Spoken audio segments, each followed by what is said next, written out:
지역의 이슈를 살펴보는 헬로 이슈 토크입니다. 지난해 말 목포 영암을 포함한 7개 고용위기 지역의 지정기간이 연장됐었는데요. 그 기한은 올해 말까지로 코앞으로 다가온 상황에서 또다시 연장될 수 있을지 관심이 쏠리고 있습니다. 관련 내용 초당대학교 경영학과 김판진 교수와 함께 살펴보겠습니다. 교수님 안녕하십니까? 예, 안녕하십니까? 네, 교수님, 우리 전남 지역에서는 목포시와 영암군이 고용 위기 지역으로 지정됐었잖아요. 지난해 결정된 재연장 기한은 올해 말까지로 이달이면 끝이 나는데 관련해서 설명해 주시죠. 예, 얼마 전 정부는 목포시 그리고 영암군 고용 위기 지역 지정 재연장과 관련해서 현장 실사단이 왔다 갔었는데요. 전남도와 목포시는 지난달 정부에 대해서 고용위기지역 재연장과 관련해서 신청 서류를 접수를 했습니다. 우리 지역의 고용위기지역 지정은 당시에 우리 지역의 핵심 산업이라고 할 수 있는 조선산업이 침체됨으로써 인해서 지역경제가 굉장히 어려움을 겪었었는데요. 그래서 2018년 지역경제의 회복 차원에서 처음으로 고용위기지역으로 지정이 되어서 이후에 2번이 연장이 됐고요. 이번에 4번째 연장입니다만은 어떻게 될지는 좀 지켜봐야 될 것 같고요. 네. 고용위기지역의 지정은 어떠한 상황에 의해서 어떠한 주의 환경적인 요인으로 그 지역의 주력 산업이 상당히 타격을 입었을 때 정부의 예산을 가지고 고용 안정이라든지 고용 유지 그리고 지역 경제 회복 차원에서 지원이 이루어지는 그런 정부의 정책입니다. 우리 지역 같은 경우는 조금 전에도 말씀을 드렸습니다만 2017년, 8년 세계적인 경기 침체로 인해서 조선산업이 상당히 어려움을 겪어졌습니다. 네. 우리나라뿐만 아니라 해외의 다른 국가의 조선산업도 상당히 어려움을 겪었었는데요.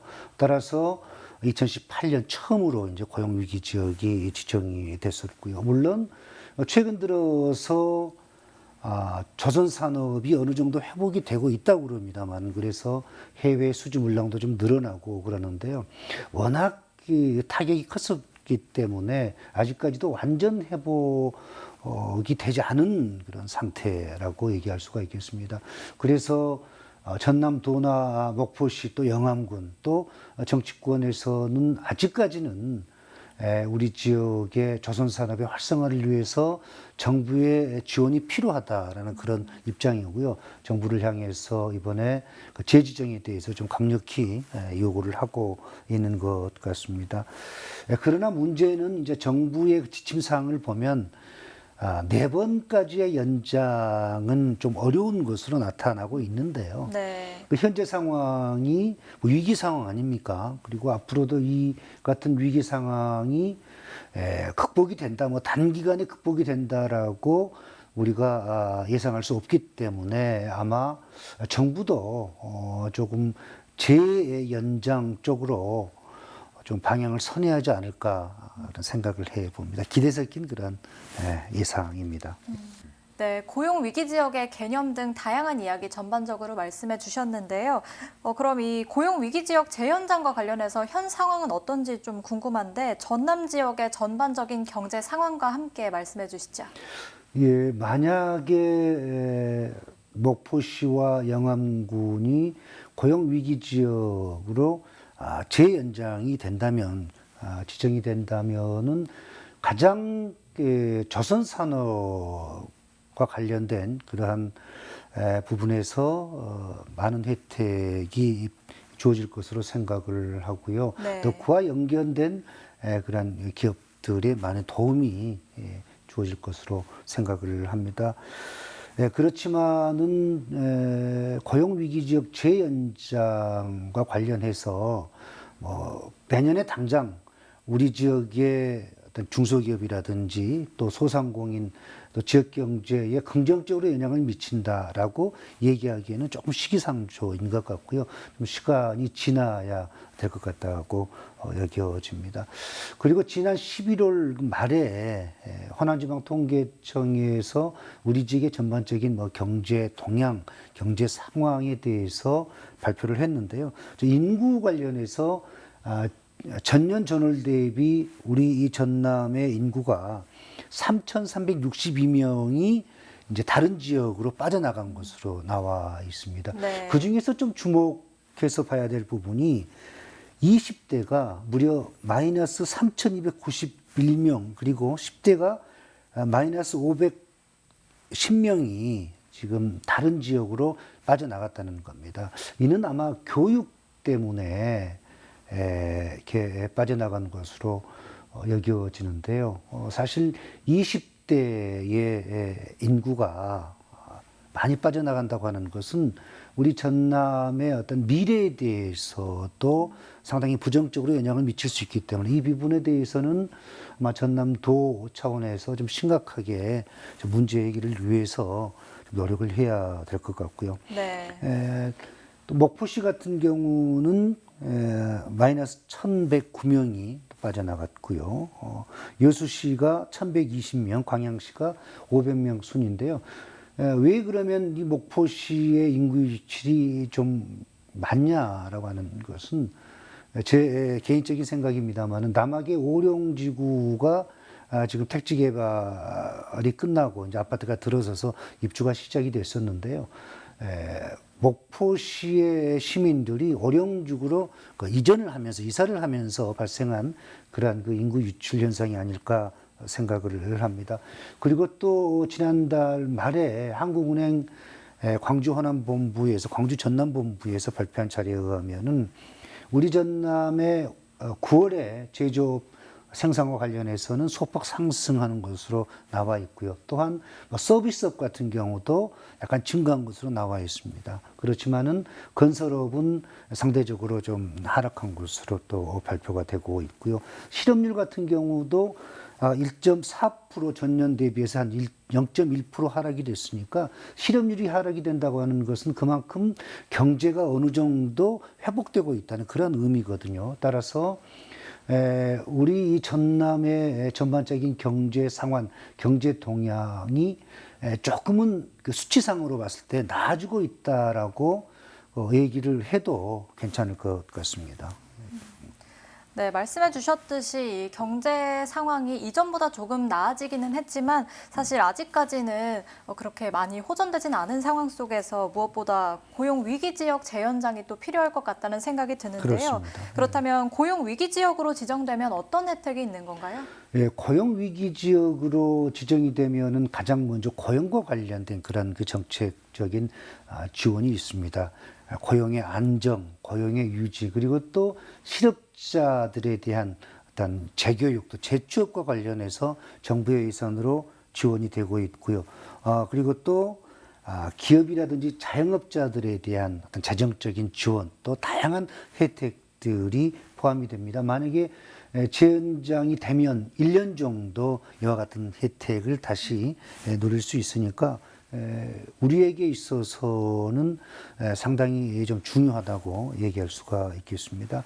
고용위기 지역의 지정은 한마디로 얘기하면은 지역 경제의 회복이라고 얘기할 수가 있겠습니다. 네. 불과 몇 년 전까지만 해도 뭐 많은 분들이 기억을 하시겠습니다. 많은 우리 지역의 정말 주력 산업이라고 할 수 있는 많은 조선 산업이 상당히 어려움을 겪었었습니다. 그래서 조선 산업과 관련된 그러한 그 기업들, 또 그 여파로 지역 경제, 특히 이제 목포권의 경제가 상당히 아사 직전까지 갔었죠. 거기에 가장 피해를 입은 분들이 자영업자들, 소상공인들인데요.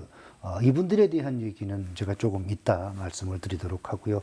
아무튼 당시에 조선산업의 침체로 인해서 많은 경영자들이 공장에 문을 닫고 외지로 떠났었고요. 또 실업자가 양성이 돼서 사회적인 문제가 됐었습니다.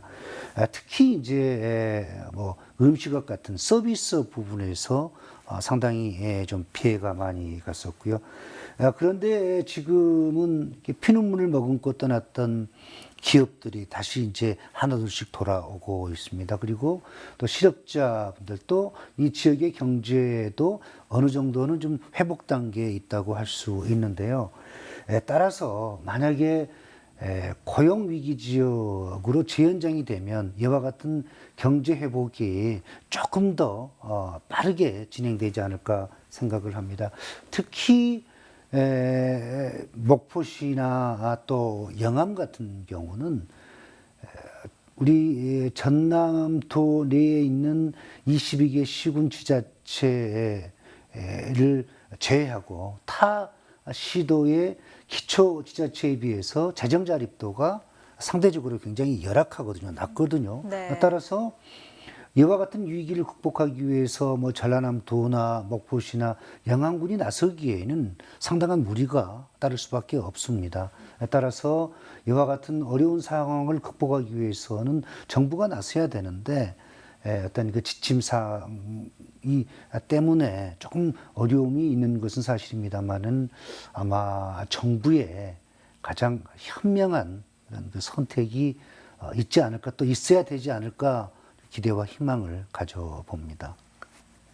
네, 이게 지역 경제 활성화로 가기 위한 발판이라고 말씀해 주셨는데요. 예. 그런데 최근 코로나19의 새로운 변이 바이러스인 오미크론이 확산되면서 우려의 목소리가 높더라고요. 이 오미크론이 또다시 경제에 어느 정도의 영향을 미칠지도 굉장히 궁금해하시는 분들이 많은데 앞으로 전남 지역의 경제 어떻게 보십니까? 우리 전남의 특히 이제 목포권, 서남권의 경제 산업적인 구조는 외부의 어떤 그런 그 영향에 상당히 민감하게 좌우될 수밖에 없는 구조를, 산업 구조를 가지고 있습니다. 그만큼 지역 경제의 버팀목 역할을 할 수 있는 펀더멘탈이 상대적으로 좀 부족하다라고 얘기할 수가 있는데요. 더욱이 2년 전부터 벌써 2년이 됐죠. 코로나19로 인해 가지고 가뜩이나 어려움을 겪고 있는 그러한 그 상황이었는데요. 또다시 남아공발 새로운 변이인 오미크론이 등장을 하면서 이와 같은 지역 경제 회복에 대한 꿈이 조금 부정적으로 변하고 있는 것이 사실입니다. 사실 우리 목포권의 경제를 이끌어갈 그런 그 경제 구조를 살펴보면은요, 대기업이나 중소기업, 그 중견기업들, 그러니까 경쟁력을 갖춘 중견기업이나 중소기업의 수가 절대적으로 적다고 하는 겁니다. 네. 현대 사무중공업 정도가 유일하게 대기업이라고 할 수 있는데 그 외에는 뭐 경쟁력을 충분히 갖춘 뭐 중견기업이라든지 중소기업이 거의 없는 그런 그 실정이거든요. 무슨 얘기냐 하면은요, 대기업이나 중견기업 비율이 상당히 낮다는 겁니다. 반대로 소상공인 비율, 그 자영업자 비율이 상당히 높은데요. 목포의 경우를 예를 들도록 하겠습니다. 목포의 경우를 예를 들자면요, 목포시의 전체 사업체 수가 한 2만 개 내외입니다. 그 중에서 자영업자가 약 한 17,000여 개가 되거든요. 그러니까 네. 한 85% 정도가 자영업자인데 그 중에서 간이사업자라고 그러죠. 영세 자영업자가 한 50% 이상이 됩니다. 따라서 이와 같은 목포시의 사업체의 표변을 다른 우리 전남의 지자체에 대비를 한다면 보통 전남 지역의 자영업자 비율은 한 7, 80%가 되고요. 그 중에서 영세 자영업자 비율은 50%, 60%가 넘는다라고 할 수가 있겠습니다. 무슨 얘기냐면은 이와 같은 먹폭권의 자영업자 비율이 상대적으로 높다고 하는 것은 경제적으로 굉장히 취약하다는 그러한 얘기거든요. 따라서 이와 같은 어려움 속에서 정부가 나서야 된다는 겁니다. 그런데 또 이제 자영업자 지원과 관련해서 정부가 나서야 된다. 전라남 도나 목포시나 영암군이나 구외의 지자체 힘으로는 이제는 안 됩니다. 지금까지 뭐 다양한 방법으로 많은 지원과 혜택이 있었지만 그것으로는 매우 부족하고요. 그래서 또 일부에서는 무슨 또 자영업자에 대한 지원이냐, 자영업자만 국민이고 자영업자만 코로나19의 피해자냐라고 얘기할 수가 있겠지만 왜 자영업자의 지원이 지역 경제를 발전시키는데, 지역 경제를 회복시키는데 가장 우선적이어야 되고 중요하냐고 얘기하면 그 경제학자의 입장에서 말씀드리자면은 중소기업들이나 아니면 그 경쟁력을 갖추고 있는 중소기업들이나 대기업들 같은 경우는요, 중견기업 포함해서요, 코로나19 초기에는 어느 정도 타격을 입었던 것은 사실입니다. 그렇지만 어느 정도 회복 속도가 좀 빨랐었고요. 그것에 대한 그 좋은 예는 지금 그 우리나라 수출의 증가폭이 사상 최대를 계속 기록하고 있지 않습니까? 네. 이와 같은 결과가 좋은 증거라고 얘기할 수가 있는데요. 그런데 반대로 지역의 서민 경제를 그 뒷받침하고 있는, 지역의 서민 경제의 주춧돌이라고 할 수 있는 소상공인들, 소위 자영업자들은 상당히 어려움을 겪고 있는 겁니다.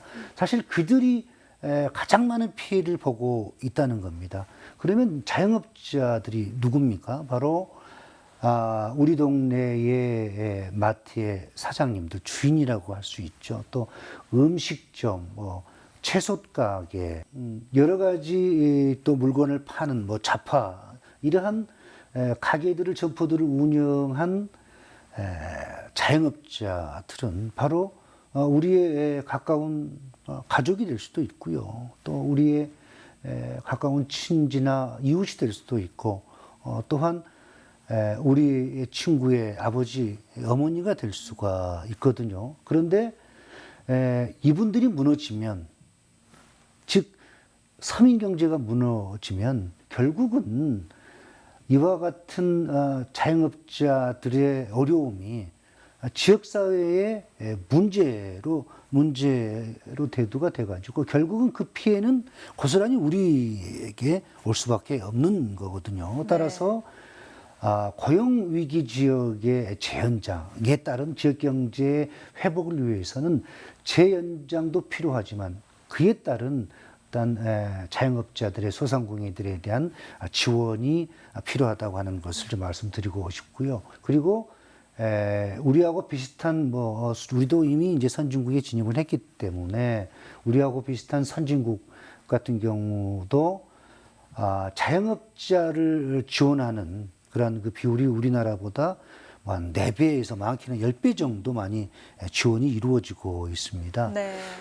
제가 본 프로그램을 통해서 이제 몇 분의 이제 자영업자들을 만났었거든요. 그분들의 그 얘기가 한 2년 동안에 이제 코로나19 피해로 인해서 보상액이 약 한 1,000만 원 내외 정도의 현금 지원을 받았다고 그러더라고요. 그런데 코로나19로 인해서 많게는 40% 이상, 적어도 30% 정도의 피해를 봤기 때문에 2년 동안에 1,000만 원 정도는 그렇게 큰 액수는 아니라고 생각을 합니다. 그리고 우리의 지역의 소상공인들, 영세 자영업자들은 뭐 하루 벌어서 하루 생활하는 그 정도는 아니지만 생계형이 거의 대부분이거든요. 네. 따라서 어느 정도의 지원이 이루어져야 된다고 생각을 합니다. 네, 오늘 김판진 교수님과 함께 고용 위기 지역 재연장과 전반적인 전남 지역의 경제 상황까지 다양한 이야기 나눠봤습니다. 교수님, 오늘 말씀 감사합니다. 예, 감사합니다. 지역 경제가 활력을 되찾는 데 긍정적인 영향을 미치는 고용 위기 지역과 관련해 좋은 결과가 나올 수 있길 기대해 보면서 오늘 시간 마칩니다. 지금까지 헬로 이슈 토크였습니다.